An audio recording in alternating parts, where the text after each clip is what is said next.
Спочатку цей матеріал вийшов понад рік тому.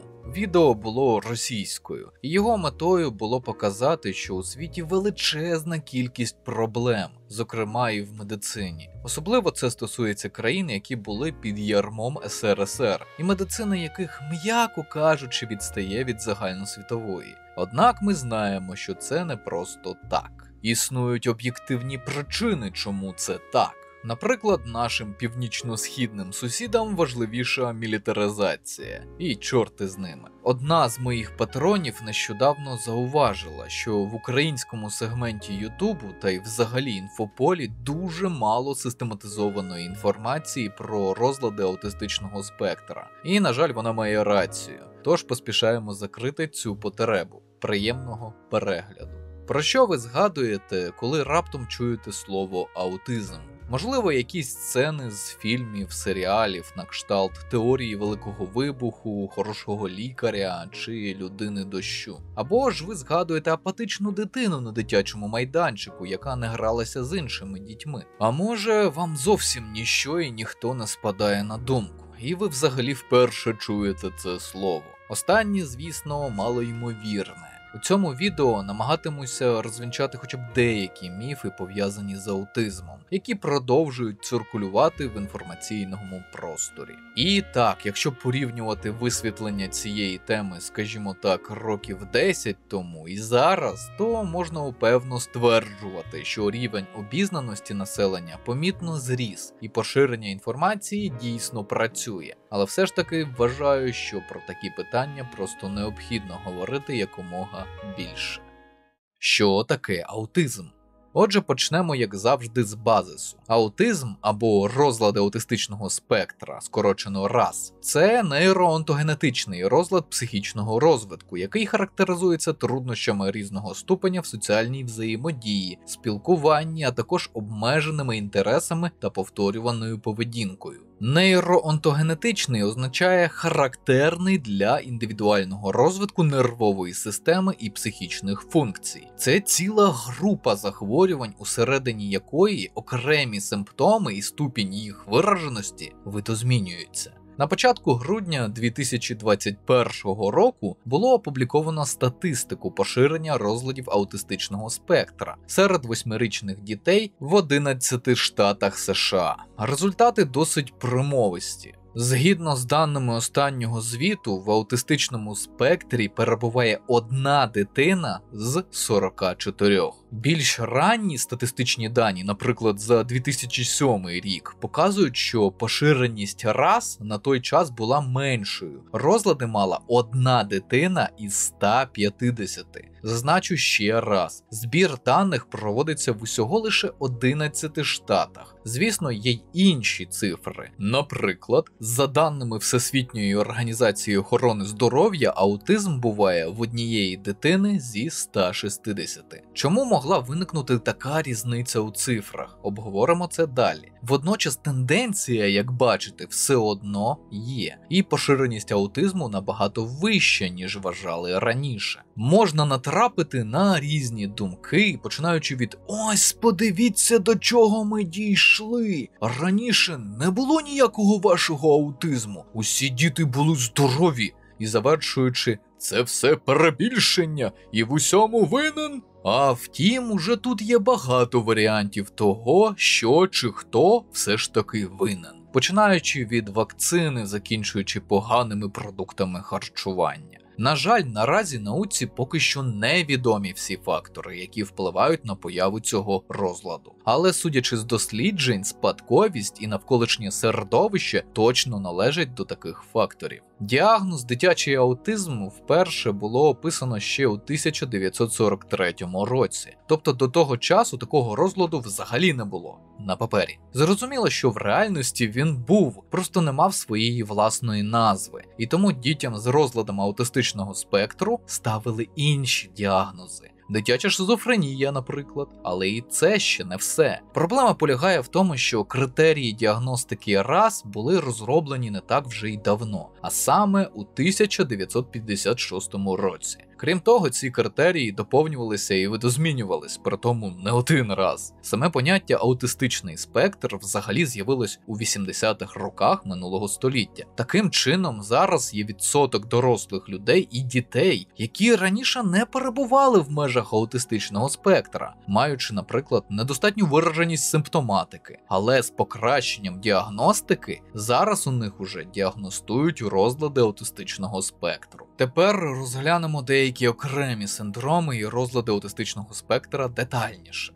Необхідно зазначити, що в DSM-5 та міжнародній класифікації хвороб 11-ї редакції, яка вже вступила в дію, але поки що не повністю, перехідний період ще буде тривати, діагнози дитячий аутизм і синдром Аспергера, як і всі інші окремі типи РАС, були вилучені. Замість них там з'явився термін «розлади аутистичного спектра». Почнемо з уже застарілого діагнозу «ранній дитячий аутизм» або синдром Каннера. Саме він був описаний найпершим. З назви зрозуміло, що цей синдром проявляється у ранньому віці. Для нього характерні порушення комунікації, діти не можуть налагодити стосунки з іншими людьми і віддають перевагу самотності. Неправильно використовують міміку, жести, не підтримують зоровий контакт. Під час спроби налагодити з ними комунікацію можуть виявляти агресію. Стереотипність, дії, що повторюються, це можуть бути і рухи, і репліки, неприйняття чогось нового в обстановці, наприклад, загальна обмеженість інтересів. Також для людей з цим синдромом характерна сенсорна гіперчутливість. Наприклад, звичайні звуки або яскраве світло можуть їх лякати, або здаватися занадто гучними і яскравими. Разом із загальним зниженням інтелекту в окремих сферах, які не перебувають у фокусі уваги дитини, може проявлятися дивовижна механічна пам'ять і загалом нормальні когнітивні здібності. Водночас мовлення у дітей може бути відсутнім. Наприклад, вони можуть тільки повторювати деякі фрази, які чули від батьків, не повністю розуміючи або не знаючи їхнього значення. Це називається відсрочені ехолалії. А типовий аутизм відрізняється від дитячого здебільшого тільки часом першого прояву, тобто віком дитини. На відміну від дитячого, який можна виявити у більш ранньому віці, до 2 років, а типовий характерний для більш старшого віку, після 3 років і до дошкільного 5-6 років. До того ж, лікарі можуть встановити цей діагноз і раніше у разі відсутності одного з основних діагностичних критеріїв дитячого аутизму. Наприклад, у дитини може не бути стереотипної поведінки. Також часто для цього типу аутизму характерна наявність інтересу у дитини до взаємодії з тими, хто її оточує. До моменту початку синдрому розвиток дитини може нічим не відрізнятися від розвитку дитини не в аутистичному спектрі. Тобто вона набуває соціальних і побутових навичок. Якийсь час батьки також можуть вважати, що всі симптоми цього синдрому, які є в дитини, це наслідки її характеру. Наприклад, дитина погано відгукується на своє ім'я, не реагує на прохання, бо вона неслухняна, вередлива. Притому атиповий аутизм дуже часто супроводжується перебігом інших захворювань, розумової відсталості, синдромом Дауна та інших. Симптоми атипового аутизму можуть бути в різних комбінаціях і мати різний ступінь вираженості.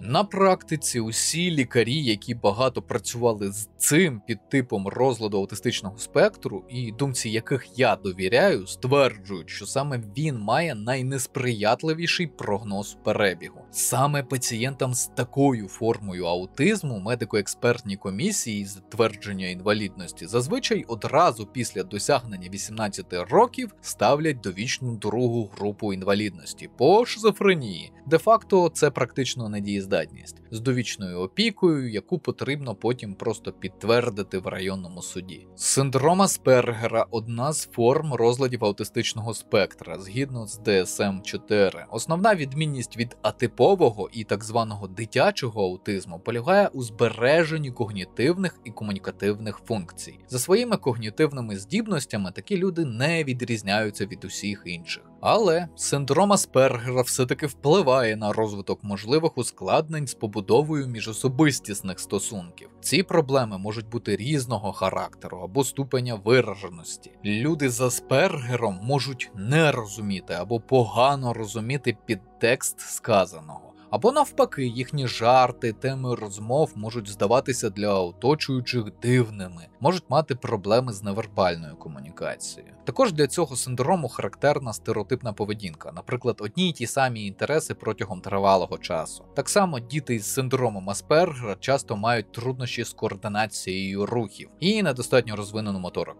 Крім того, зараз існує також і так званий високофункціональний аутизм, наявність якого в людини дуже складно запідозрити, тому що виражатися він може тільки в певних соціальних труднощах. У разі наявності цієї форми аутизму IQ людини більше 70. Ця форма аутизму не входить до переліку розладів аутистичного спектра в МКХ і ДСМ. Синдром Аспергера відрізняється від високофункціонального аутизму відсутністю затримки мовлення в дитинстві. Це все дуже коротко, щоб окреслити загальне уявлення про доволі складний термін «раз». Окрім вищеописаних розладів у МКХ-10 і в ДСМ-4, тобто в уже застарілих посібниках з діагностики психічних розладів, існують інші розлади аутистичного спектра. Дитячий дезінтегративний розлад, синдром Ретта. У новій МКХ-11 усі вищевказані синдроми і розлади увійшли в один – розлади аутистичного спектра.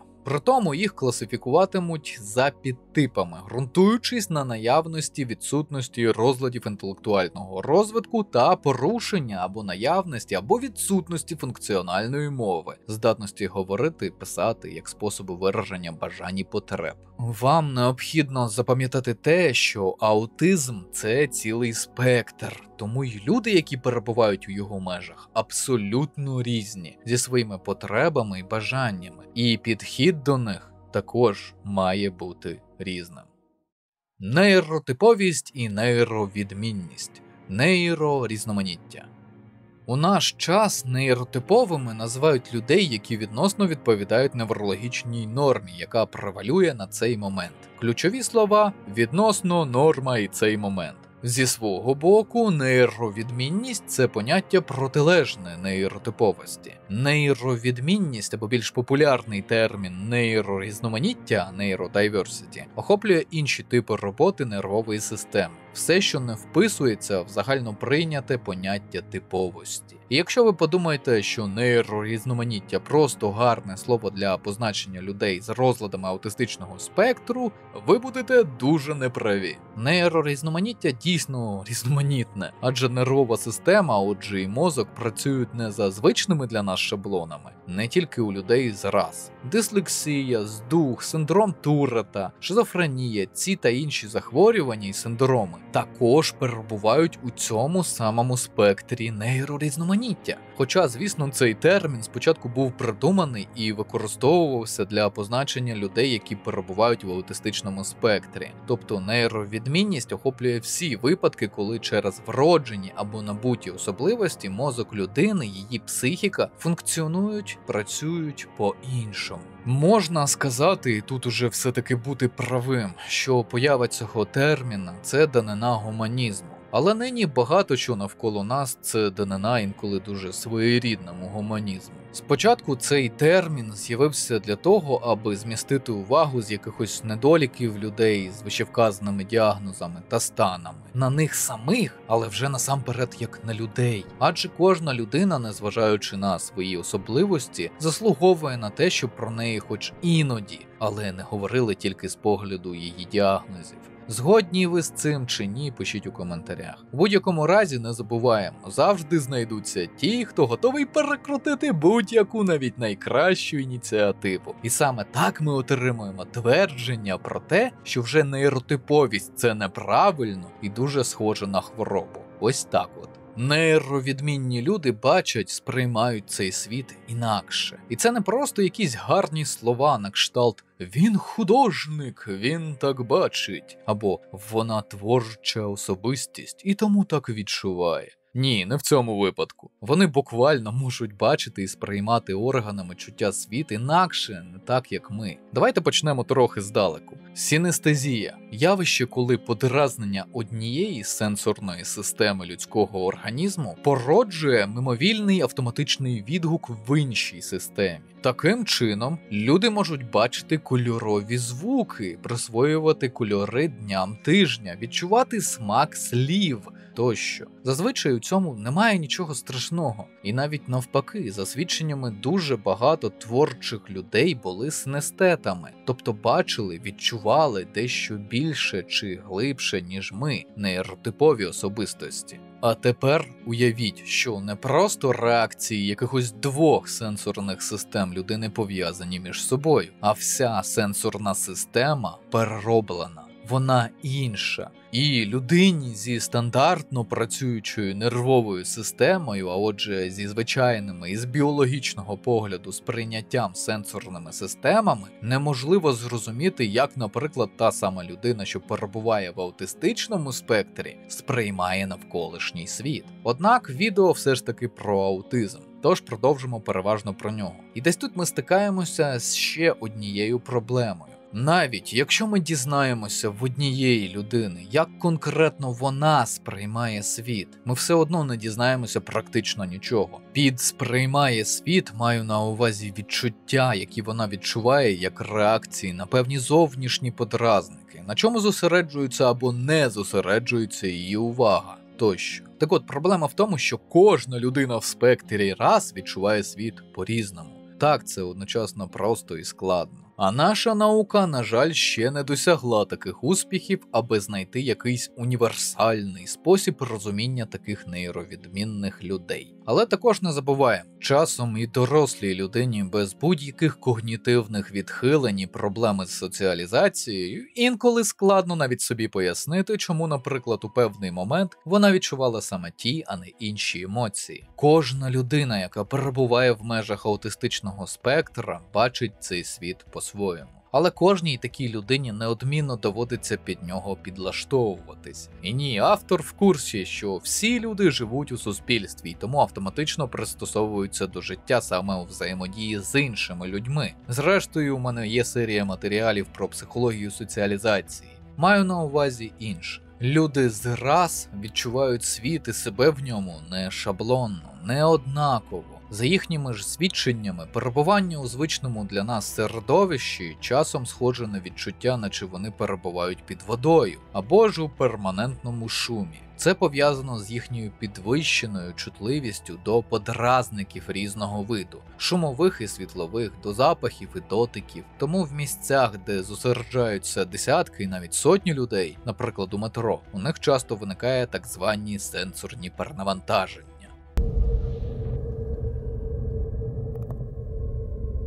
Зрозуміло, що перебування у таких місцях не зичить їм нічого хорошого. Аж до того, що перебуваючи в такому стані, вони можуть бути повністю дезорієнтовані і абсолютно не розуміти, де конкретно вони перебувають. Сенсорне перенавантаження може виражатись по-різному, від ступору і до істерики. Саме внаслідок вищевказаних причин людям зраз часто буває доволі складно спілкуватись, навіть якщо вони справді мають таке бажання. І так, у декого з них дійсно немає бажання контактувати з людьми, особливо з чужими. Але це не аксіома для всіх людей з аутизмом. Труднощі насамперед можуть виникати через нездатність повністю розуміти невербальну мову, незнання, коли доречно почати і як підтримувати розмову. І навпаки, навіть якщо вам здається, що ваш співрозмовник з аутизмом не докладає жодних зусиль, розмовляючи з вами, найімовірніше це лише ваше суб'єктивне враження, що не має з реальністю багато спільного.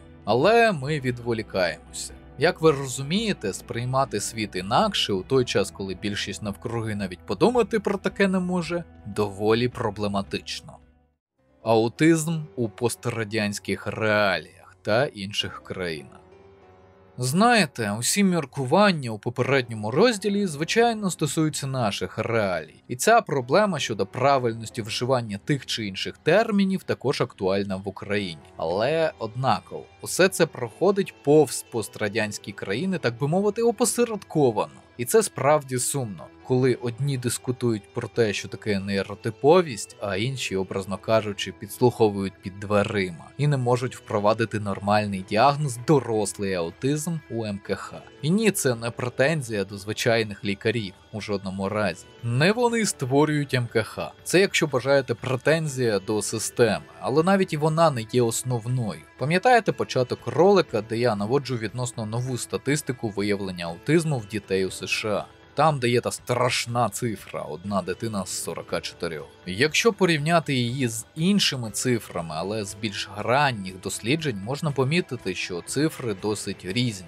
І цей показник справді найбільший за весь час досліджень. Зараз спробуємо розібратися, чому так сталося. Перед нами є 3 можливі варіанти причини такого високого показника. Перша, найбільш похмура і найпростіша водночас, показник зріс, бо розлади аутистичного спектра дедалі більше зустрічаються серед населення. І дедалі більше з якихось причин народжуються діти з такими розладами. Так, я попереджав. Причина номер 2. Складна, можна сказати, певною мірою економічна. Зараз поясню. У США, як і в країнах Європи, програм, спеціально створених для дітей з аутизмом, які всіляко їх навчають, підтримують і адаптують до соціального суспільства, дуже багато. І про цю тему постійно говорять. І тому можливі випадки, коли батьки заради цих програм з метою допомогти їхній дитині повідомляють не зовсім правдиві діагнози своїх дітей, таким чином збільшуючи статистику. Наприклад, у дитини можуть бути якісь проблеми з мовленням, тільки з мовленням, і їй будуть потрібні заняття з логопедом. І така дитина ходитиме в центр для людей з аутизмом. Наскільки такі випадки індивідуальні, а не системні, оцінити важко.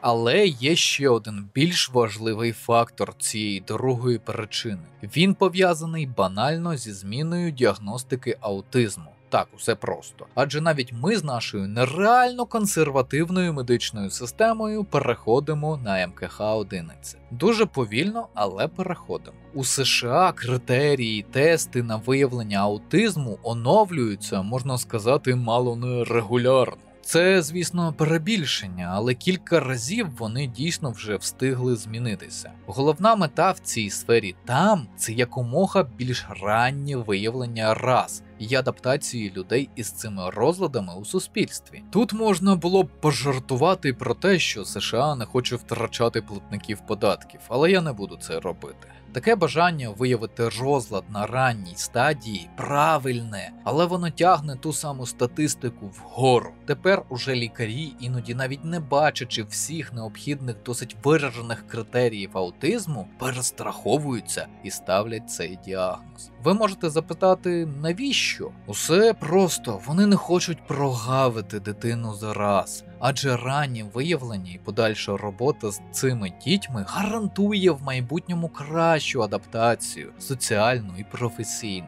А вже коли діти підростають, то діагноз може не підтвердитися або змінитися. Третя можлива причина комбінована. Вплив і зміни у діагностиці і певне збільшення кількості людей з розладами аутистичного спектру. Які з цих гіпотетичних причин правильні, а які ні, дізнаємося у майбутньому. Але повернімося до наших реалій. Якщо у Штатах дуже багато всіляких програм для коригування різних особливостей дітей різного віку зраз або з підозрами на нього, то, на жаль, про Україну такого сказати не можу. У нас навіть статистика таких дітей сяк-так ведеться, не кажучи вже про людей, які переступили поріг свого 18-річчя. Адже що трапляється з дітьми, у яких у дитинстві та протягом юності був діагноз аутизм, коли їх наздоганяє повноліття? Правильна відповідь, орієнтуючись на наші реалії, у них більше немає аутизму.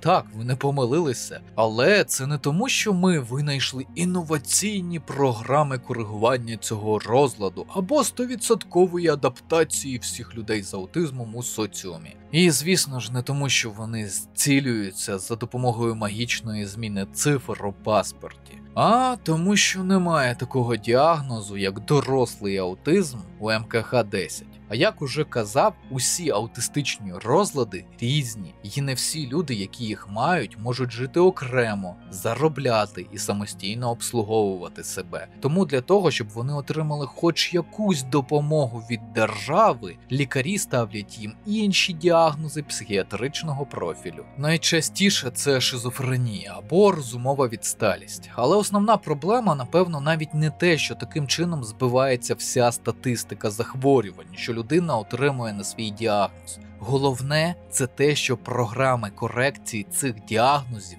різні.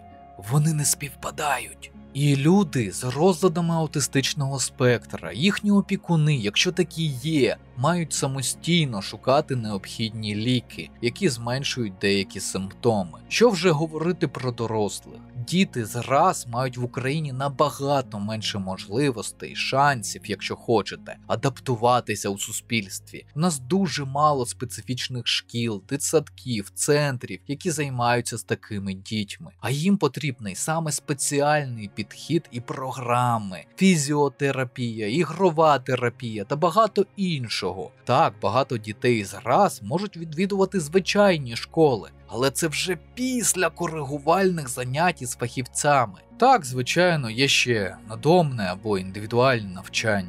Звичайно, якщо заплющити очі і нічого не робити, усі ці проблеми кудись зникають. Так, власне кажучи, у нас і відбувається. Однак, насправді є й хороші новини, точніше, одна новина. Нещодавно у Тернопільській області був випадок, коли комісія МСЕК все-таки офіційно визнала наявність аутизму після 18 років. Проте це заслуга не комісії, а більшою мірою батьків. Скільки для цього було докладено зусиль, одному Богу відомо. Тож, виявляється, в Україні це можливо, якщо пошукати відповідні постанови реально. Проте, чому це повинні робити батьки дітей з розладами аутистичного спектру, а не, наприклад, голови комісій, нікому не відомо. Тож, усе залежить від батьків. Тільки від них залежить, чи знайдуть вони фахівця, школу, пігулки і навіть психіатра, який поставить правильний діагноз, чи ні. Репрезентація.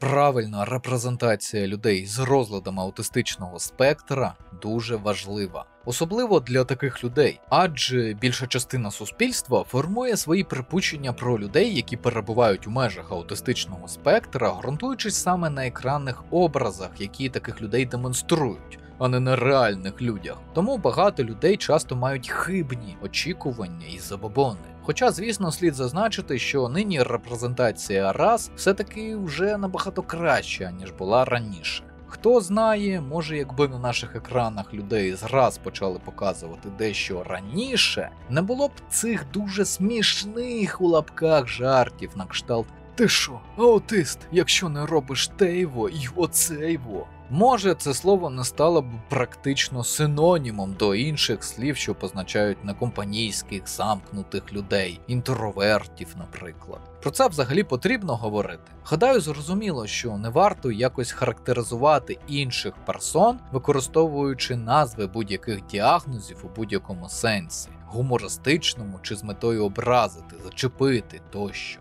І це справді практично аксіома. 21 століття, і все одно певні групи людей досі використовують діагнози, бо їм смішно. Так, деякі прогресують, а інші залишаються позаду і крутять пальцем біля скроні. Мовляв, подивися, це ж так смішно. Так смішно, що аж страшно.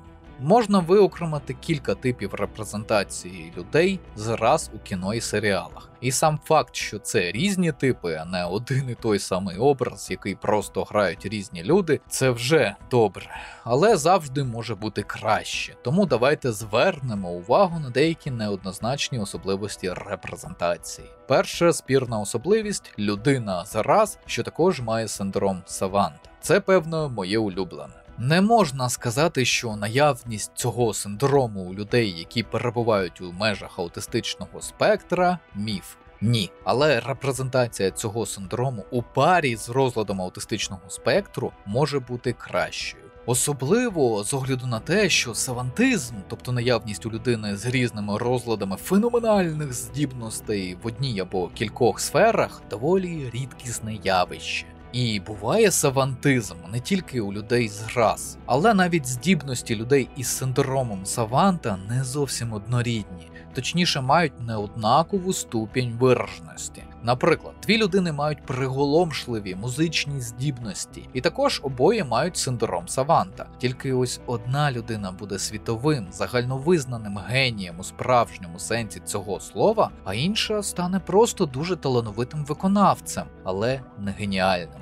Водночас на екранах часто показують саме цю геніальність, не розглядаючи інші відтінки. І так, савантизм дуже розповсюджений серед людей зараз, але це не означає, що вони всі саванти. Тому це популярне кліше негативно впливає на людей з аутистичними розладами, і не тільки на них. Приміром, через поширеність цієї хибної думки батьки, хоча б підсвідомо, але очікують від своєї дитини з розладом аутистичного спектру якихось геніальних талантів. А коли їх немає або вони є, але в недостатній кількості, це їх як мінімум може засмутити. Друга особливість – недостатня репрезентація жінок, які мають аутистичні розлади. Зрозуміло, що за статистикою жінок, котрі мають РАС, менше, ніж чоловіків. Але навіть щодо цього, здавалося б, факту зараз точаться дискусії. Наприклад, є дані про те, що жінки вміють краще приховувати свої особливості РАС, більше і краще пристосовуються до всього навколо. До того ж, діагностувати РАС у жінок з огляду на вищевказану та низку інших причин складніше, ніж у чоловічої статі. Саме тому аутизм часто вважають мало не чоловічим розладом. Аутизм – це не гарна історія про особливих геніїв, яких ніхто не розуміє, як полюбляють наголошувати у багатьох статтях в інтернеті та в багатьох продуктах кіноіндустрії. Зазвичай це все ж таки величезна, наполеглива праця батьків. Найпопулярніші міфи про аутизм. Розберемо 3 важливі міфи про розлади аутистичного спектру і супутню або близьку симптоматику інших діагнозів у дітей. Діти індіго.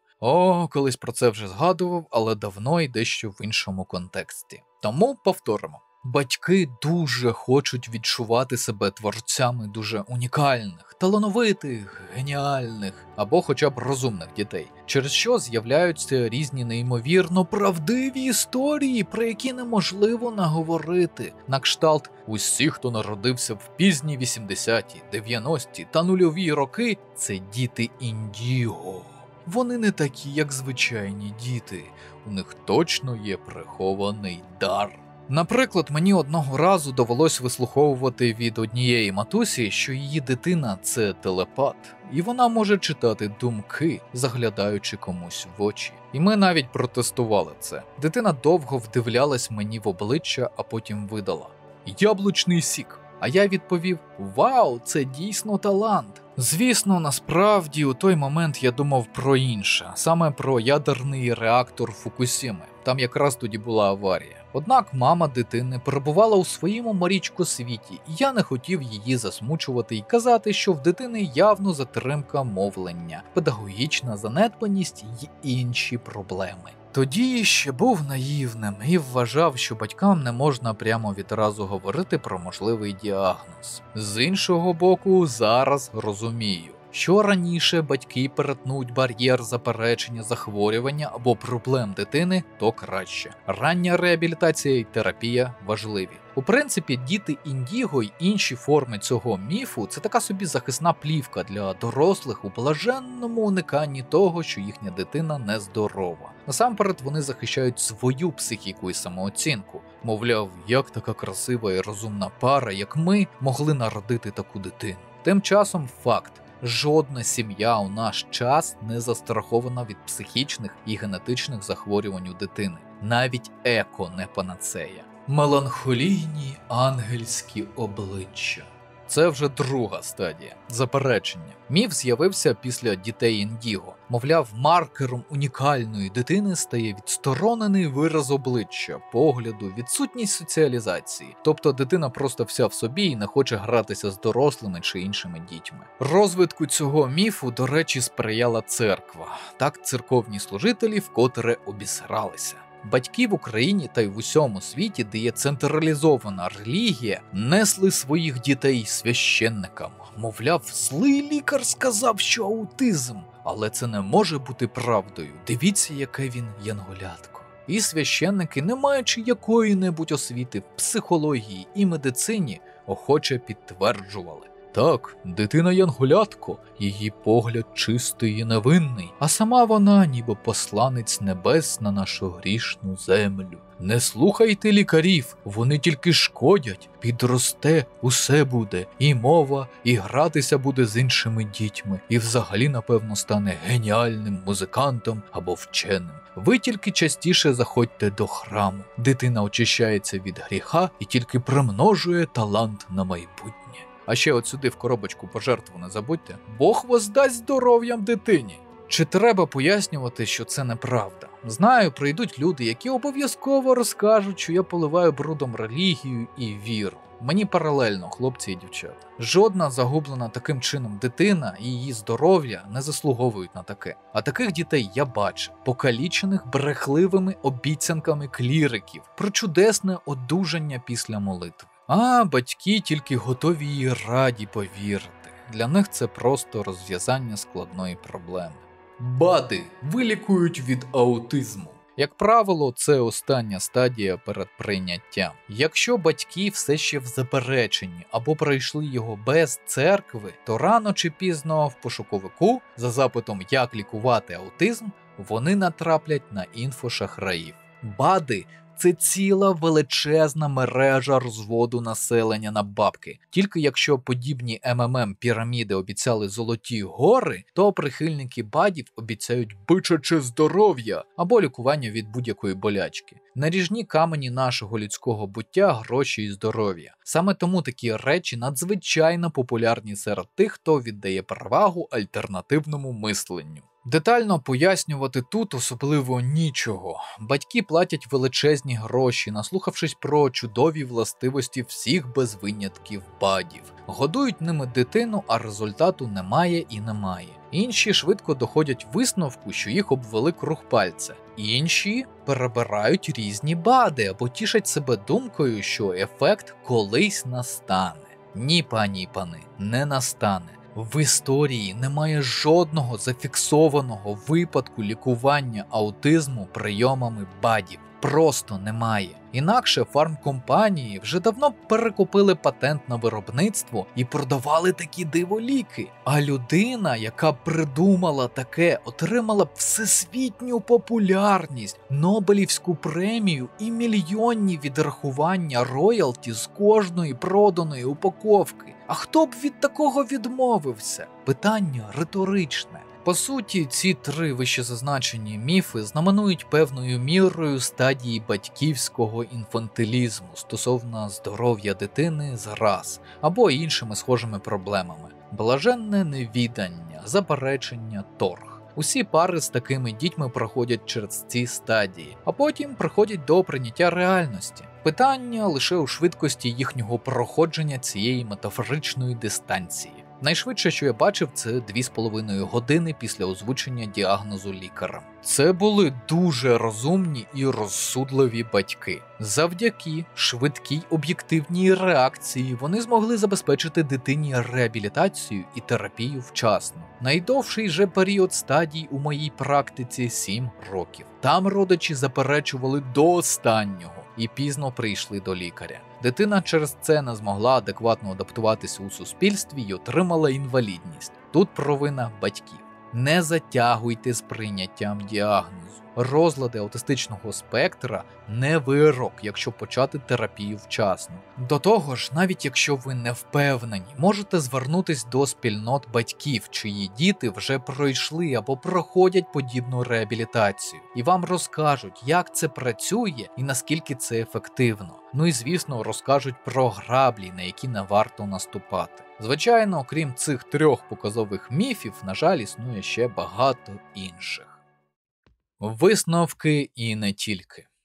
Вітаю вас, якщо ви подужали основну частину матеріалу, бо далі буде багато мого палання. Більшість з описаної поведінки розладів аутистичного спектру я взяв не з практики і не з опису клінічних критеріїв діагностики. Навіщо, якщо один з моїх родичів, хоч і далекий, має такий розлад тут і зараз? Саме вивчаючи його поведінку і спілкування з ним, дізнався про раз більше, ніж міг дізнатися з будь-якої статті, фільму, серіалу чи документалки. Один мій колега якось сказав справді геніальну фразу: «Ніщо так не розкриває особливості психічного розладу, як проживання і догляд за пацієнтом у твоїй особистій зоні комфорту і побуту».